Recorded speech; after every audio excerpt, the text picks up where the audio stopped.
누가복음 19장 28절부터 44절까지입니다. 우리 다 같이 일어나서 말씀을 교독하도록 하겠습니다. 예수께서 이 말씀을 하시고 예루살렘을 향하여 앞서서 가시더라. 감람원이라 불리는 산 쪽에 있는 벳파게와 베다니에 가까이 가셨을 때에 제자 중 둘을 보내시며 이르시되 너희는 맞은편 마을로 가라. 그리로 들어가면 아직 아무도 타보지 않은 나귀 새끼가 매어 있는 것을 보리니 풀어 끌고 오라. 만일 너와 너희에게 어찌하여 푸느냐 묻거든 말하길 주가 쓰시겠다 하라 하시매 보내심을 받은 자들이 가서 그 말씀하신 대로 만난지라. 나귀 새끼를 풀 때에 그 인자들이 이르되 어찌하여 나귀 새끼를 푸느냐 대답하되 주께서 쓰시겠다 하고 그것을 예수께로 끌고 와서 자기들의 겉옷을 나귀 새끼 위에 걸쳐놓고 예수를 태우니 가실 때 그들이 자기의 겉옷을 길에 펴더라.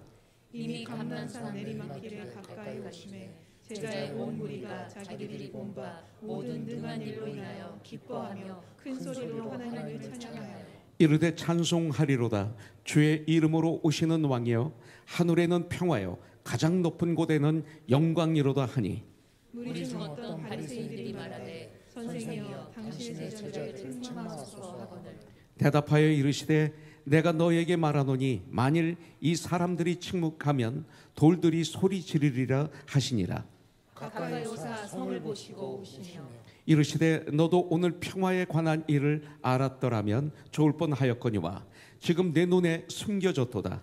날이 이를지라 내 원수들이 토둔을 쌓고 너를 둘러 사면으로 같이 봉독하죠. 또 너와 및 그 가운데 있는 내 자식들을 땅에 메어치며 돌 하나도 돌 위에 남기지 아니하리니 이는 내가 보살핌 받는 날을 알지 못함을 인함이니라 하시니라. 아멘.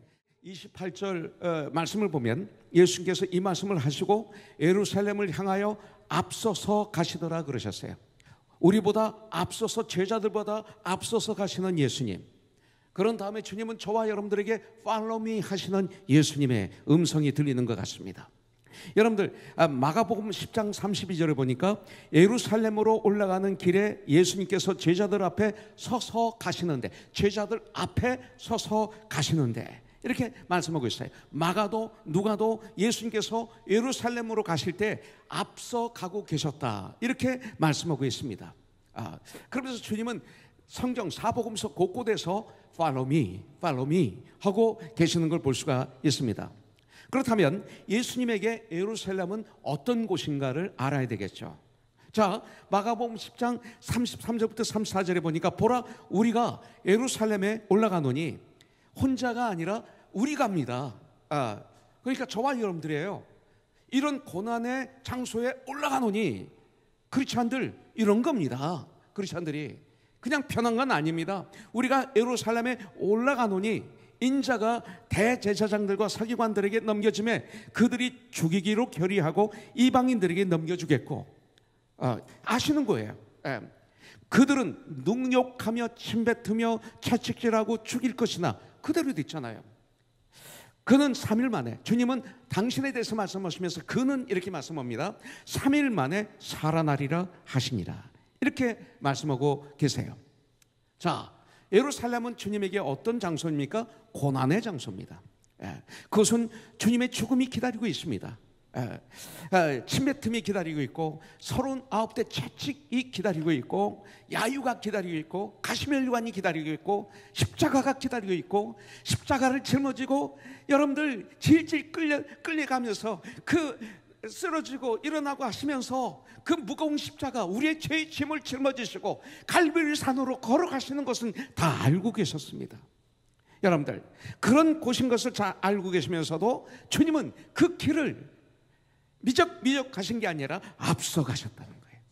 여러분들 우리들을 위해서 그 고난의 길을 여러분들 이 말씀을 통해서 어젯밤에 한번 생각해 봤습니다. 이 세상에는 아무나 할 수 없는 일이 있어요. 하나님께서 우리에게 그렇게 역사하셨어요. 반드시 나만이 해야 될 일을 하나님이 주신 게 있어요. 다른 사람은 이걸 못해요. 나만이 할 수 있는 일들이 있다는 거죠. 그 일이 힘들고 고통스럽고 두려워도 절대 피해가면 안 되는 길이 있다는 거죠. 어떤 분은 아픈데 나만 봐달라. 난 이렇게 아프다. 난 너무나 힘들다. 난 지금 쓰러지기 직전이다. 이렇게 할 수 있어요. 아니 가능해요. 저와 여러분들이 그 가능합니다. 그러나 거기에서 우리가 점점 일어나서 승리해서 뚫고 나가야죠. 여기서 스톱하면 안 되는 거죠. 나에게만 주신 십자가죠. 그것이 무척 두려워요. 무서워요. 힘들어요. 그런데 내가 꼭 가야 될 길입니다. 그거는 이것을 우리가 알게 되는 거죠. 주님이 이걸 보여주시는 거예요. 이 모습을 통해서. 그렇다면 그 길이 십자가의 길이라 할지라도 고난의 길이라 할지라도 여러분들 꼭 알아야 될 것은 뭡니까? 제일 캄캄할 때가 태양이 뜨기 직전이라고 그랬잖아요. 그런데 태양이 뜨기 직전에 너무 캄캄하니까 좌절하고 절망하고 포기한다면 그럼 어리석은 거 아닐까요? 조금 있으면 태양이 뜨는데 어둠이 물러갔는데 그것이 우리에게 자연을 통해서도 우리에게 가르쳐 주시는 거잖아요. 저와 여러분들이 진정한 하나님의 사람이라면 십자가 뒤에 뭐가 있습니까? 주님이 십자가를 지고 죽으셨어요. 그로 끝났습니까? 3일 만에 부활의 영광이 있었지 않습니까? 그와 마찬가지로 부활의 영광을 우리가 생각하며 우리가 헌신하는 것, 바로 이 헌신이 예루살렘의 입성을 찬양의 길로 바꾼 것이죠. 여러분들 그래서 스가랴서 9장 9절에 보면 시온에 따라 하나님의 자녀들아 크게 기뻐할지어다, 예루살렘에 따라 즐거이 부를지어다. 크게 기뻐하고 즐거이 부를지어다. 보라 내 왕이 내게 임하나니 그는 공의로우시며 구원을 베푸시며. 예수님을 한번 바라보십시오. 공의로우신 분이죠. 구원을 베푸셨죠. 겸손하셨죠. 겸손하여서 나귀를 타시나니 나귀의 작은 것 곧 나귀 새끼니라. 와, 여러분들 예수님이 이 땅에 오시기 전 구약에 있는 말씀에서 520여 년 전에 스가랴 선지자를 통해서 예언한 말씀이에요. 예수님께서는 마지막으로 예루살렘에 입성하시는 날 이 말씀을 이루세요. 말씀을 다 이루세요. 다 이루었다. 주님은 구약의 선지자들이 예언한 그 메시아, 그 왕 중의 왕, 바로 주님은 왕 중의 왕이신 거예요. 메시아이신 거예요. 구원자이신 거예요. 구약에서 다 말씀하신 걸 이루셨어요. 주님의 마지막 예루살렘 입성하실 때 타신 이 나귀 새끼는 주님께서 구약에 예언된 왕이신 것을 나타내는 증거입니다. 이 나귀 새끼는. 그런데 이 중요한 나귀 새끼가 어떻게 준비되었는가 이걸 알아야죠. 그래서 여기서 보면 예수님께서 이 베다니라는 마을에, 이 베다니라는 뜻은 가난한 자의 집이라는 뜻입니다. 바로 그 마을에서 이 마을에 가까이 오셨을 때 그 건너편 마을의 이름이 벳바게입니다. 벳바게는 무화과의 집이라는 이런 뜻입니다. 이 마을에 벳바게에 제자 2명을 보내십니다. 제자들 둘을 보내시면서 30절에 말씀하시기를 이르시되 너희는 맞은편 마을로 가라. 그리로 들어가면 아직 아무도 타보지 않은 나귀 새끼가 매여 있는 것을 보리니 풀어 긁고 오라. 이렇게 명령하십니다. 자, 여기 보면 어미 나귀와 어린 나귀가 매여 있을 것이다 라는 말씀은 없지만, 그러나 마태복음 21장 2절에 보면 이르시되 너희 맞은편 마을로 가라. 곧 벳박에 곧 메인 나귀와 나귀 새끼가 함께 있는 것을 보리니 풀어 내게로 끌고 오너라, 이렇게 말씀하고 있습니다. 자, 스가랴가 예언한 말씀이 그대로 이루어지는 것을 볼 수가 있습니다. 자, 나귀를 타신 것은 뭐예요? 예수님이 나귀를 타셨어요. 나귀 새끼를 타셨어요. 이것은 뭐냐면 평화를 상징하는 것입니다. 평화. 예수님은 평강의 왕이십니다. 아니, 예수님은 평화이십니다. 요한서에 보면 하나님은 사랑이시니 그랬어요. 하나님은 평강이시니 해도 똑같은 말씀입니다. 그래서 평화를 상징합니다. 그 다음에 이 나귀는 사람들이 짐을 이렇게 지는 것이 목적입니다. 짐을 담당하는 거죠. 사람들의 짐을 담당합니다. 소는 밭을 가는 것을 담당합니다. 그 얘기는 뭐냐면 예수님이 세상을 이 땅에 오신 것은 섬기러 오셨다는 거죠. 우리들의 무거운 짐을 져 주시러 오셨다는 거죠. 죄의 짐, 도저히 해결하지 못하는 죄 때문에 오는 죽음의 문제, 어느 누구도 해결할 수 없는 영원히 사는 문제, 죄 때문에 온 모든 거거든요. 그래서 이 죄의 짐을 대신 져 주시기 위해서 오신 예수님을 보여주기 위해서 새끼 나귀를 타게 하신 거예요. 그래서 십자가에서 우리의 모든 죄의 짐을 짊어지시고 죽으신 나귀 새끼 같은 그런 모습의 예수 그리스도. 또 이 나귀 새끼는 깨끗함, 거룩함을 상징합니다. 사람이 타본 적이 없는 새끼 나귀였죠. 주님의 일꾼이 되기 위해서는, 그렇기 때문에 저와 여러분들이 죄의 종, 그러니까 옛사람의 습관에서 풀려나야 됩니다. 그리고 믿음에 참된 회개를 통해서 죄의 멍에에서 풀려나야 됩니다. 자, 어미 나귀와 새끼 나귀가 있는데 새끼 나귀의 줄을 풀고 끌고 오라 말씀하셨어요. 여러분들, 우리에게 가장 중요한 것은 옛사람의 습관에서 끊어야 돼요. 풀어야 돼요. 여러분들 갈라디아서 5장 18, 19 쭉 이게 21절에 보면 우리의 그 옛 습관, 옛 속성들이 쫙 나오죠. 그러면서 갈라디아서 5장 22절, 23절에 보면 이제 구원받고 주님 안에서 이렇게 성장하면 우리에게 열리는 성령의 9가지 열매가 또 나옵니다. 사랑, 희락, 화평, 오래 참음, 자비, 양성, 충성, 온유, 절제, 이런 아름다운 열매들이 열립니다. 이거와 반대되는 정말 썩어질 밖에 없는 그런 열매들이 그 앞에 나오죠. 이 옛사람의 습관에서 풀려나야만이 그때부터 우리는 진정한 주님의 일꾼이 될 수 있습니다. 이것은 어떻게 풀릴 수 있어요? 오직 회개를 통해서. 그러니까 회개 없으면 풀어지지가 않아요. 하나님과의 관계도 풀어지지 않고 성도와의 관계도 풀어지지 않습니다. 회개는 정말 구원의 문입니다. 그래서 사도행전 2장 38절에 보면 어떻게 하면 구원을 받을 수 있습니까? 물어보니까 회개하고 예수의 이름으로 침례를 받고 내 죄 사함을 받으라. 그리하면 성령을 너희가 선물로 받으리라고 성경은 말씀하고 있지 않습니까? 31절에 보니까 만일 누가 너희에게 어찌하여 푸느냐 묻거든 말하기를 주가 쓰시겠다 하라 하시매. 자, 주가 쓰시겠다 하면 즉시 줄 것이다, 이 소리입니다. 좀 말이 안 되는 것 같죠? 이 세상 살아가는 우리들에게는 말이 안 되는 것 같습니다. 하나님께서는 때때로 말씀을 통해서 우리에게 명령하셨는데 우리가 가지고 있는 경험과 지식에 의해는 말이 안 되는 이런 명령을 하실 때가 있습니다. 그런데 문제는 우리가 그 명령이 오면 이거 말이 안 되는데 이렇게 생각한다는 거예요. 즉시 순종을 못하는 거죠. 여기에 문제가 있는 거예요. 자, 그런데 이 말씀을 가만히 들여다보면 예수님께서는 주님의 일을 위해서 누가 헌신할지 알고 계신다는 거예요. 아무에게나 보내는 거 아니라는 거죠. 그 당시 나귀는 모든 집에 없어서는 안 될 필수품이었습니다. 그렇기 때문에 어느 정도 사는 집은 다 나귀가 있었다고 합니다.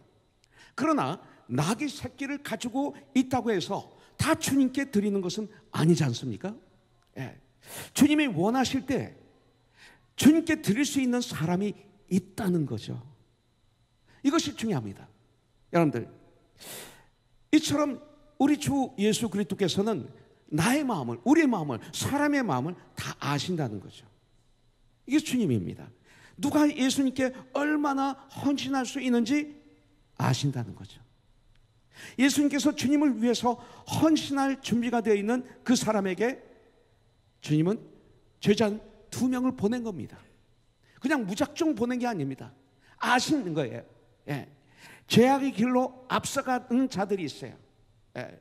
사실 교회에 나오는 많은 사람들이 주님을 따른다고 하지만 주님을 따르는 게 아니라 자기 고집대로, 자기 욕심대로, 자기 마음대로 그냥 앞장서서 달려가고 있습니다.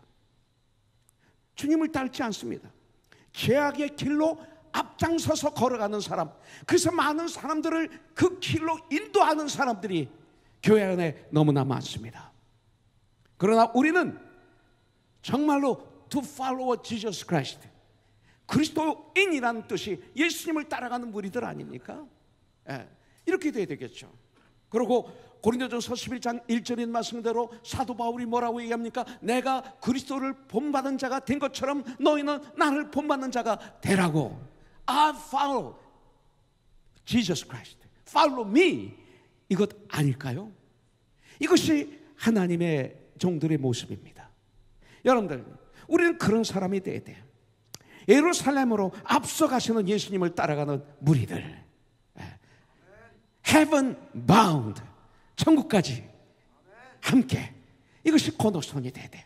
자, 아까도 말씀드렸지만 여기서 하나 중요한 것은 새끼 나귀를 끌고 와야 되지만 풀어서 끌고 와야 됩니다. 그냥 끌고 오면 안 됩니다. 풀어서 끌고 와야 돼요.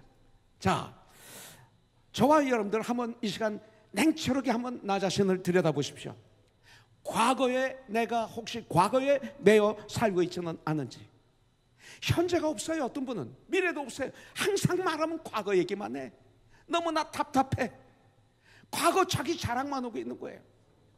이런 사람들이 사실 많이 계시죠. 나도 깨있지 않으면 그런 사람 중에 하나가 될 수가 있겠죠. 간증을 위해서, 하나님의 영광을 위해서 과거 얘기를 할 수가 있지만 나도 모르게 나를 과거 얘기를 하면서 은근히 아주 교활하게 나 자신을 드러내는 경우가 있었던 것을 고백하지 않을 수가 없습니다. 그럴 때 하나님이 나를 제대로 쓸까요? 아니, 쓰시죠. 쓰시고 나는 저주받죠. 쓰임받고 나는 저주받는 거죠. 세상에 매여 있는 사람들이 있습니다. 여러분들은 어떻습니까? 세상의 노예가 아닙니까? 하나님의 노예, 세상의 노예. 세상이 너무 바쁩니다. 나는 주님을 따르겠습니다. 나는 주님의 자녀입니다 하는데, 여러분들 세상 일에 매여 있는 분들은 없습니까? 제가 설명은 하지 않겠습니다. 우선순위가 여러분들 무엇입니까? 먼저 그 나라와 그 의입니까? 그렇지 않으면 먼저 나입니까? 매여 있는 거예요. 옛 사람에 매여 있는 사람이 있어요. 새 사람이 아직 되지 못했어요. 아직 구원 제대로 받지 못했어요. 성령의 기름 부심을 받지는 못했어요. 마음을 새롭게 함으로 변화를 받지 못했어요. 예수 그리스도의 마음을 품지 못했어요. 항상 옛사람에 매여 살고 있지는 않았죠. 여러분들, 자아에 매여 종로로 가는 사람이 있어요. 교만, 시기, 드글드글해요. 이제는 이거와 전쟁을 선포해야죠.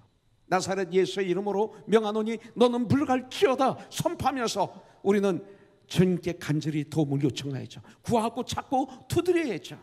바로 이것을 그래야죠. 그러면 성령의 충만함을 허락해 주셔서 이길 수 있게 해 주시죠. 구하는 자에게 주시고 찾는 자에게 찾게 해 주시고 두드리는 자에게 열려 주시죠. 뭐야? 바로 이것을.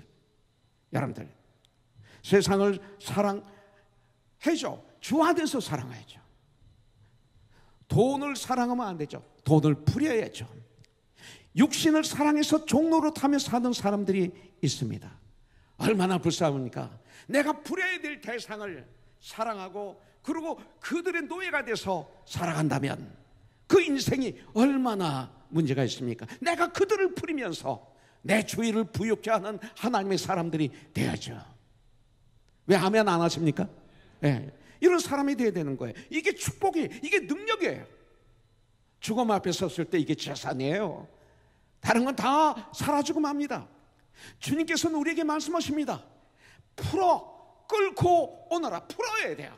그리고 끌고 오너라. 주가 쓰시겠다. 주님으로부터 쓰임받기를 원하십니까? 풀어야 됩니다. 끌고 오십시오.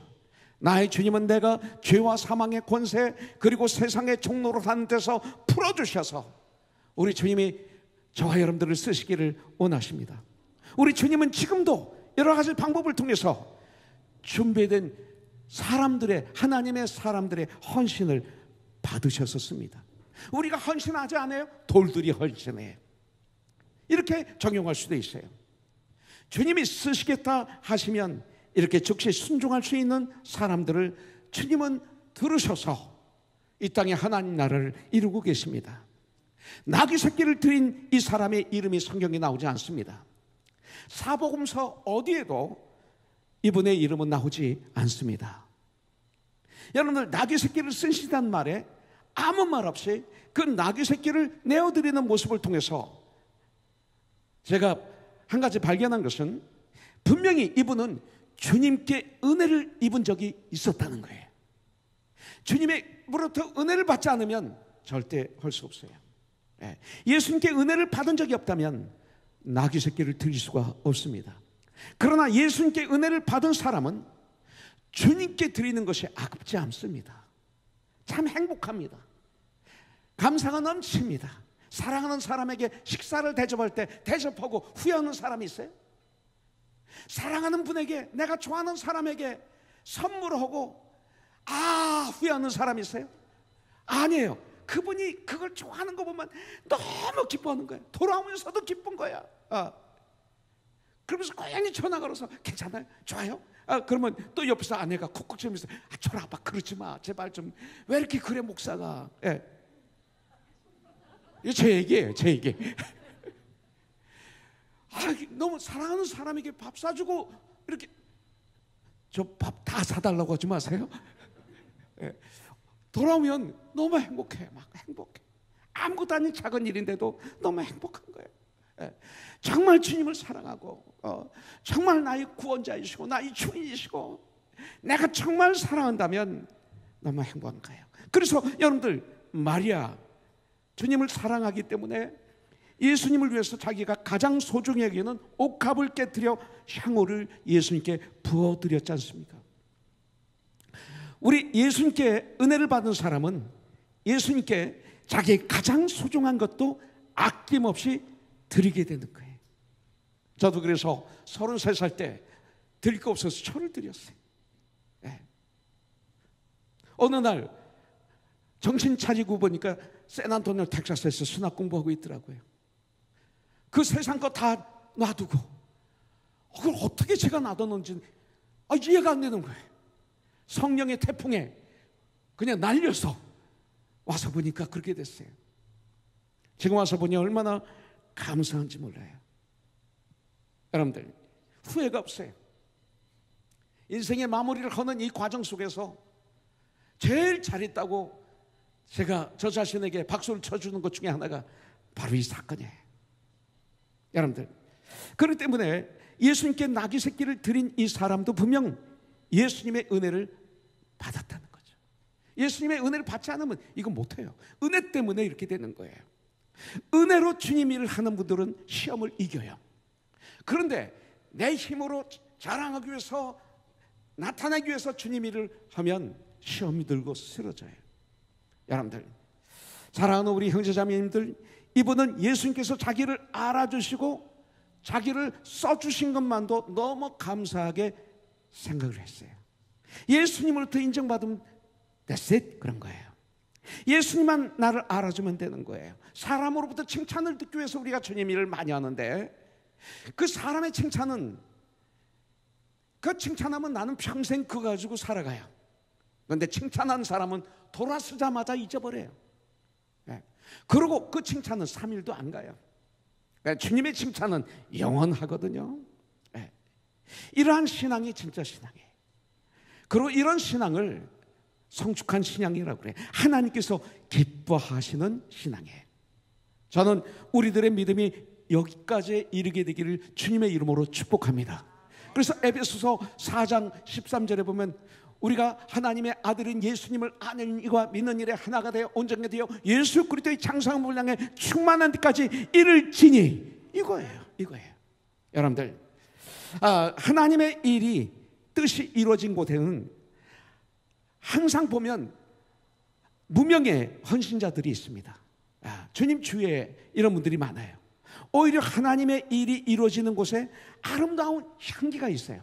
그런데 이 아름다운 향기가 있는 것은 이름도 없이 빛도 없이 주님의 영광을 위해서 헌신하는 무명의 헌신자들이 있는 곳에서만 진정한 향기가 풍겨요. 여러분들, 우리가 그렇게 봉사하는 거예요. 경쟁, 쓸데없는 경쟁, 주 안에서 경쟁은 필요합니다. 거룩한. 저는 우리 홍성표 목사, 이철호 목사, 저수와 서에게 거룩한 경쟁은 하라. 쓸데없는 경쟁은 절대 하지 말라. 매주마다 외칩니다. 쓸데없는 경쟁하지 말라 하는 게 아니라 해라. 그러나 썩어질 경쟁이 있는데 그건 하면 안 된다. 거룩한 경쟁을 해서 더 성장하라. 계속 저는 도전을 주고 있습니다. 질투, 교만, 이런 것들 교회를 무너지게 하는 무서운 마귀의 흉악한 무기입니다. 자, 두 번째, 35절부터 40절에 보니까 주님이 예루살렘에 입성하신 이유는, 십자가를 지신 이유는 우리에게 참 기쁨과 진정한 찬양의 회복을 주시기 위해서, 이게 에덴 동산이죠. 예루살렘에 입성하신 것입니다. 여기 35절부터 40절에 보니까 그것을 예수께로 끌고 와서 새끼 나귀를 자기들의 겉옷을 나귀 새끼 위에 걸쳐놓고 예수님을 태우니 가실 때 그들이 자기의 겉옷을 길에 펴더라. 이미 감람산 내리막길에 가까이 오심에 제자의 온 무리가 자기들이 본 바 모든 능한 일로 인하여 기뻐하며 큰 소리로 하나님을 찬양하며 이르되 찬송하리로다. 주의 이름으로 오시던 왕이여, 하늘에는 평화여, 가장 높은 곳에는 영광이로다 하니 무리 중 어떤 바리새인들이 말하되 선생이여, 당신의 제자들을 책망하소서 하거늘 대답하여 이르시되 내가 너에게 말하노니 만일 이 사람들이 침묵하면 돌들이 소리 지르리라 하시니라. 이렇게 말씀하고 있습니다. 예수님께서 지금 나귀를 타시고 나귀 새끼를 타시고 감람산 길을 내려와 예루살렘으로 들어가실 때 제자들의 마음은 9절부터 15절에 보면 기쁨이 터졌어요. 기쁨이 터지고 저희들의 입술에는 뭐가 있어요? 38절에 보니까 찬송하리로다. 주의 이름으로 오시는 왕이요. 예수님은 왕으로 이 땅에 오셨는데 주의 이름으로 오셨어요. 하늘의 평화요, 그리고 가장 높은 곳에는 영광이로다. 이렇게 주님을 찬양했어요.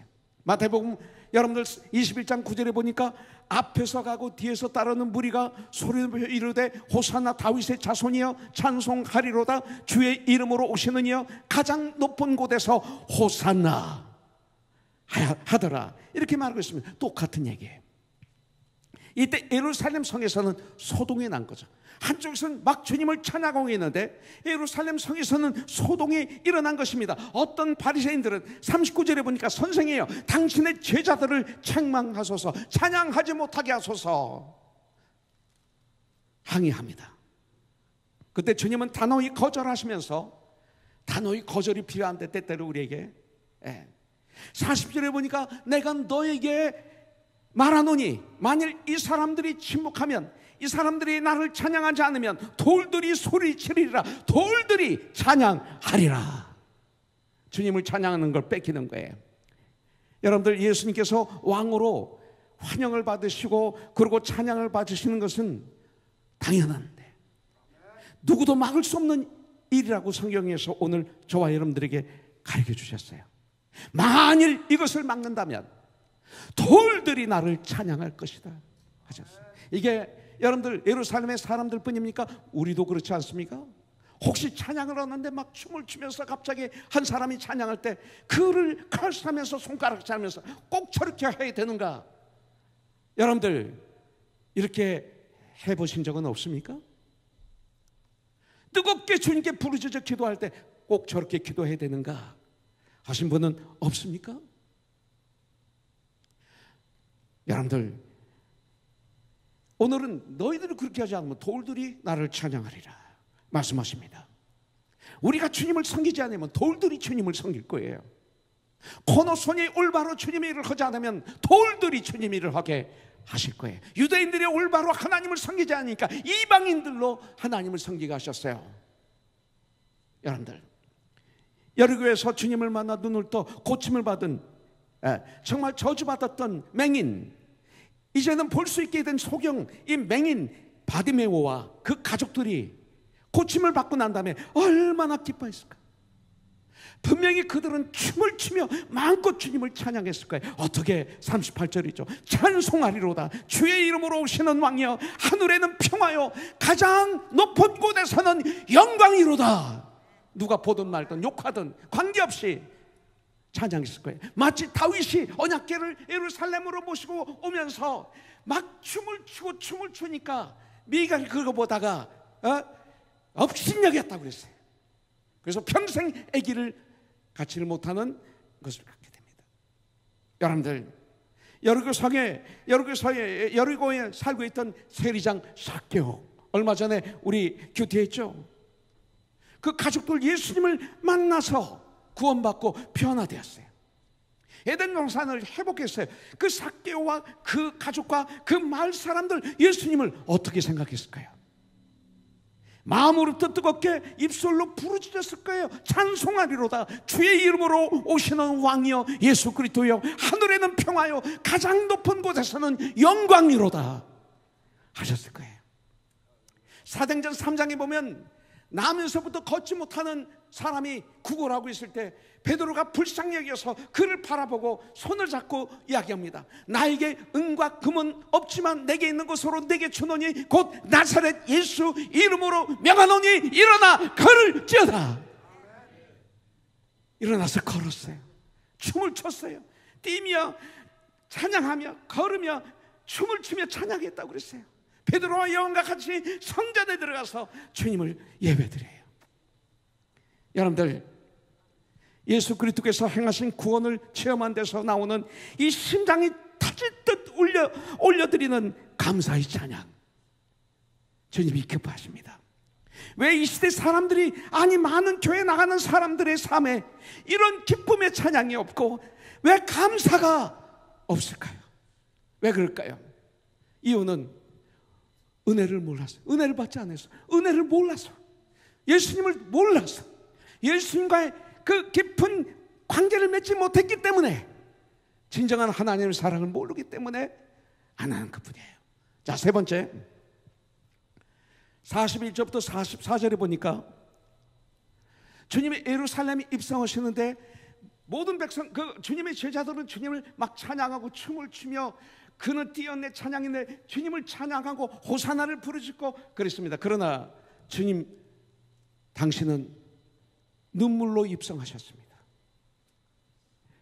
가까이 오사 성을 보시고 우시며 이르시되 너도 오늘 평화에 관한 일을 알았더라면 좋을 뻔하였거니와 지금 내 눈에 숨겨졌도다. 날이 이를지라 내 원수들이 토둔을 쌓고 너를 둘러 사면으로 가두고 또 너와 및 그 가운데 있는 내 자식들을 땅에 메어치며 돌 하나도 돌 위에 남기지 아니하리니 이는 내가 보살핌 받는 나를 알지 못함을 이남이니라 하시냐 그랬어요. 예루살렘을 향한 예수님의 입성은 베다니에서 감난산을 넘어 내려오는 길, 아마 예루살렘에 가보신 분은 아실 거예요. 바로 그때 예루살렘 성이 보이기 시작합니다. 이렇게 제자들이 찬양이 그때 절정을 이룹니다. 무리들의 찬양이 절정을 이룹니다. 마침내 예루살렘 성의 전경이 예수님의 시야에 들어오게 된 거죠. 바로 그 시간 주님은 성을 보시면서 우셨습니다. 신약을 보면, 사복음서를 보면 예수님이 우신 장면이 3번 나옵니다.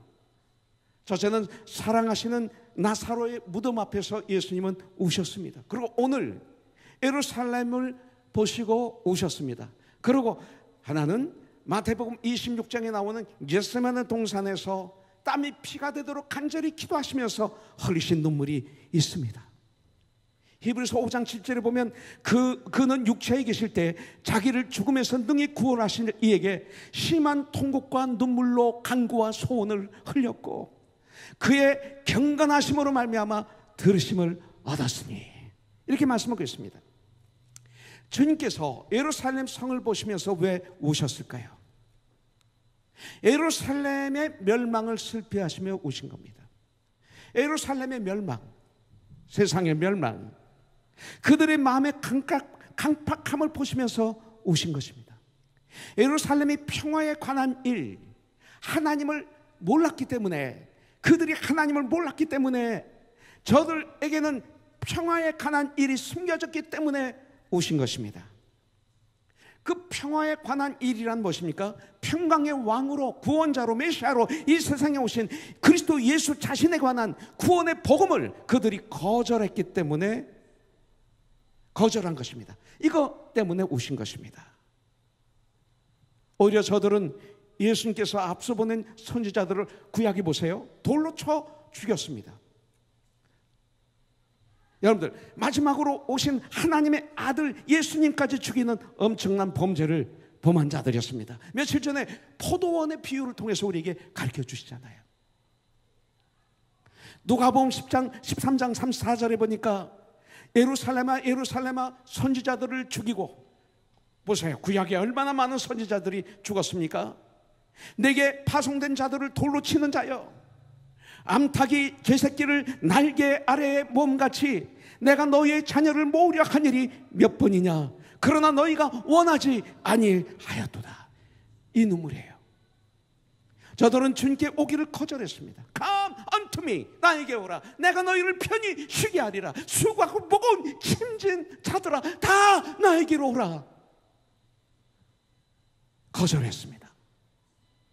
그 결과 예루살렘 멸망의 날이 오고 있는 것을 보시면서 주님은 우신 것입니다. 예루살렘의 원수들이 토성을 쌓고 예루살렘 성을 포위할 것이라고 주님은 미리 말씀하셨습니다. 이것은 바로 주후 70년에 예루살렘 성을 함락시키기 위해서 로마 군대와 로마 군대 사령관 티토가 3일 만에 토성을 다 쌌어요. 예루살렘 성 주위를 토성을, 흙으로 성을 쌓고, 그리고 그 성을 포위한 사실을 미리 예언하신 거예요. 그때 예루살렘에는 유월절 명절을 지키러 전 세계에서 온 그 사람들이 100만 명 이상이 모였다고 그래요. 그 성 안에. 그렇게 많은 유대인들이 성 안에 갇혀 그 기근과 질병으로 많이 죽었어요. 이 토성을 이용해서 예루살렘 성 안으로 침입한 로마의 군대들은 아이들을 그냥 메어쳤어요. 그냥 바위에 쳐서 아기들을 다 죽였다고 그래요. 한 명도 남기지 않고 100만 명 이상이 다 죽어버렸어요. 그때 모든 사람을 학살했어요. 성전과 성곽을 위해서 해서 전도시를 완전히 파괴했다고 그럽니다. 우리 주님은 이 사실을 가리켜 돌 하나도 돌 위에 남기지 아니할 것, 이것은 꼭 성만 얘기하는 게 아니에요. 사람들까지도 예언하셨어요. 그 웅장하고 화려한 예루살렘 성전의 모습은 흔적조차 찾아볼 수 없게 되었어요. 누가복음 19장 44절에 보니까 또 너와 및 그 가운데 있는 내 자식들을 땅에 메어치며 돌 하나도 돌 위에 남기지 아니하리니 이는 내가 보살핌 받는 날을 알지 못함을 인함이니라 하시니라. 요한복음 1장 11절에 보면 자기 땅에 우리 주 예수 그리스도 하나님 그 메시아가 오심에 자기 백성이 영접하지 아니하였으나, 이렇게 말하고 있어요. 바로 이것이 예루살렘 멸망의 원인이었어요. 예수님께서 예루살렘 성을 보시면서 우신 이유였습니다. 그 일이 주님이 승천하시고 40년이 지난 후인 AD 70년에 이루어진 것입니다. 예루살렘을 향한 주님의 눈물은 영광의 눈물이었습니다. 주님이 당신의 백성들을 사랑하신 눈물, 그 영혼을 사랑해서 흘리는 눈물, 나 옆에 있는 내 그 불쌍한 영혼을 위해서 흘리는 눈물, 이것이 앞서가는 방법이에요. 주님은 이렇게 이 세상을 너무나 사랑하셨어요. 하나님의 세상을 이처럼 사랑하사 독생자를 주셨으니 이는 그를 믿는 자마다 멸망치 않고 영생을 얻게 하려 하심이라. 그래서 주님은 모든 걸 하시면서 예루살렘에 우리를 위해서 입성하신 것입니다. 바로 우리를 구원하시기 위해서. 우리도 이런 삶을 살아야 돼요. 예수님께서 구약에 예언하신 대로 왕으로 예루살렘에 입성하실 때 크고 작은 많은 무명의 헌신자들이 있었어요. 나귀 새끼를 드림으로 헌신한 이름 모를 분이 계세요. 주님의 명령에 순종해서 그럼에도 불구하고 나귀 새끼를 가지러 가는 아무 불평 없이 두 제자들의 순종이 있었어요. 헌신이. 이것이 우리에게 필요해요. 자기의 겉옷을 벗어 주님께서 가시는 길에 깔아드리는 무리들의 순종이 있었어요. 종려나무 가지를 들고 예수님을 환영했던 무리들의 순종이 있었어요. 옥합을 깨뜨렸던 여인처럼 헌신한 여인이 있었어요. 갈릴리 호수에서부터 갈릴리산 십자가까지, 부활의 무덤까지, 성천의 장소까지, 아니 오순절 마가의 다락방까지 항상 주님 곁에 있었던 이름 모를 여인들의 헌신이 있었어요. 비록 작은 일이었지만 하나님의 일을 이루는 데는 없어서는 안 될 이런 소중한 헌신들 안에 나도 할 수 있잖아요. 이건 나도 할 수 있는 일 아니에요? 이런 헌신, 나의 삶 속에서 날마다 이런 헌신은 할 수 있지 않습니까? 이게 크리스천이에요. 하나님께서 말씀하십니다. 아주 작은 헌신이라 할지라도 결탄코 그는 상을 잃지 않을 것이다. 갚아주겠다. 이 땅에서 내가 가졌던 것은 죽음 앞에 다 놓고 가지만 천국에 가져가는 재산이 있어요. 마태복음 25장 23절의 말씀하고 있어요. 그러므로 오늘 우리들은 하나님을 절대적으로 신뢰하는 이 믿음으로 비록 내 이름이 주에 드러나지 않더라도 우리들이 주님을 위해 할 수 있는 일이라면, 내가 할 수 있는 일이라면 즉시 감사로 주님을 위해서 하자고요. 이거 하자고요. 이게 크리스천이에요. 하되 감사함으로 기쁨으로 하자고요. 그리고 하나님 주신 그 분량만큼 헌신하자고요. 그런 우리가 되길 주님의 이름으로 축복합니다.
주님을 찬양합니다. 감사합니다.